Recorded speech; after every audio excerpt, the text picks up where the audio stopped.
part two. My video got cut off in part one. So, basically, O'Bannon took the NCAA to the courts, and Judge Claudia Wilken ruled that the NCAA was in violation of the Sherman Act, that they were restricting basically the use of name, image, and likeness for student athletes. And that's why now EA Sports does not do collegiate athletic games anymore. The next case, which just recently got decided, Alston versus NCAA, basically he was a former athlete, former football player. He stated that the NCAA was capping scholarships here, and he thought that with the cost of attendance, he thought that that wasn't correct. So basically stated here that took him to court, and he states that the NCAA and the conferences agreed to a federal class action lawsuit settlement of almost $209 million for capping scholarship amounts. So boom, part two there of chopping that tree right there. So now the NCAA loses another case.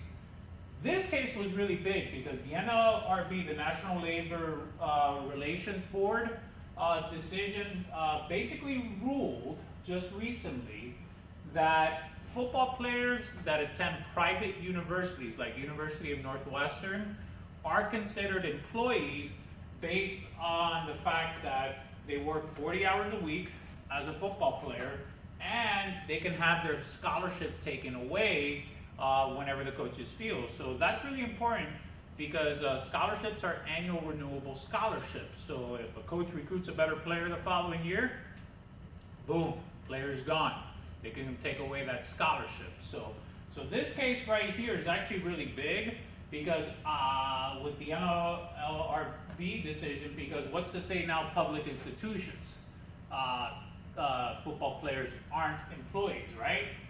Now, finally, this is the case that I think is going to really take down amateurism right here, which is Jenkins versus NCAA. Basically, the core of this case is that players should be getting compensated, okay? So this is taking right to amateurism's core. Now, Jenkins, a former player, he's actually being represented with others by Jeffrey Kessler, and he's a famous sports attorney, sports litigator. He's won numerous cases against the NFL, and now he's taking a hack at with the NCAA amateurism. So the future of amateurism basically lies on this case right here.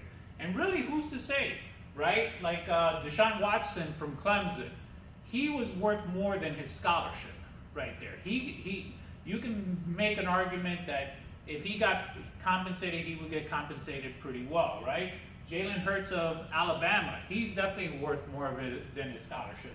Lonzo Ball, Markelle Fultz, they're going to be top 5 picks in next year's NBA draft. And even former players like Cam Newton, Johnny Manziel, you have, the list goes up, Tim Tebow. How much were they worth to their university? So the next 5 to 10 years will really dictate how amateurism plays out here for universities, and really interested to see how that goes. So I want to thank everybody for listening to me. Thank you. Have a happy Friday.